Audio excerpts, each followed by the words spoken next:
Aramón, por razones perfectamente justificadas, en este momento está absolutamente imposibilitada de acceder a una de las posibilidades que se ha planteado por parte de la empresa, que es la compra de la misma. Eso es absolutamente imposible por razones financieras. El Gobierno de Aragón no es en absoluto responsable del problema de la empresa que es propietaria y hasta ahora ha venido gestionando Candanchú. En absoluto responsable. De hecho, hay otra empresa en el mismo valle, otra empresa privada que está preparando la apertura de la estación para cuando empiece a nevar sin ningún tipo de problema.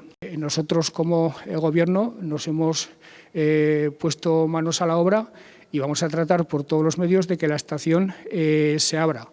Hay unos pasos previos absolutamente ineludibles que son los que se tienen que producir a través del diálogo y la búsqueda de acuerdos.